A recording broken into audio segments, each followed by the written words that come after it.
یاد کردم کوه و ایلاقی وطن، یاد کردم گاو و تیلاقی وطن. موزه کرزی و پیپاقی وطن، چکه و قوروت و قیماقی وطن. آ غریبی خار و دلگیرم کدی، در جوانی نرسگی پیرم کدی. یاد کردم خانه و بام و درم، نرسگ و خینگاله و گاو و خرم. در وطن باشم اگر شیری نرم، در غریبی مثل گوسفندی کرم. آ غریبی خار و دلگیرم کدی، در جوانی نرسگی پیرم کدی. یاد کردم چلپک و نانی وطن، کلچه و فطیر چکدانی وطن.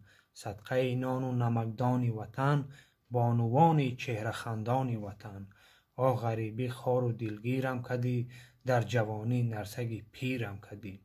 یاد کردم گرسوز و آتله را، جرغات للبسته بزغاله را. شیر علوم کرده گوساله را، بوی کهدان و آغیل و شاله را. آه غریبی خار و دلگیرم کدی، در جوانی نرسگی پیرم کدی. یاد کردم پمیدار و تربوزه، مزه ناک و کپوست و خربوزه. با رفیقان ششته در کوهی وطن، پختن ششلیک کوگ و نربوزه.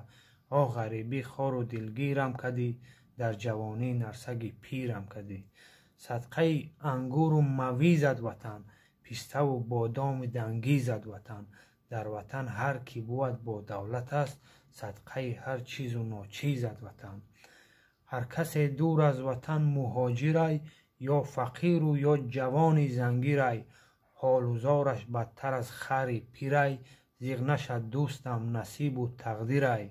آه غریبی خار و دلگیرم کدی، در جوانی نرسگی پیرم کدی. تاجیکستانی عزیزم دیگرای، جای او در دیده و در جیگرای. آب پاک و منظره های دلکشش، داروی درد دل و درد سرای. آه غریبی خار و دلگیرم کدی، در جوانی نرسگی پیرم کدی. سلامت باشین برادران عزیز.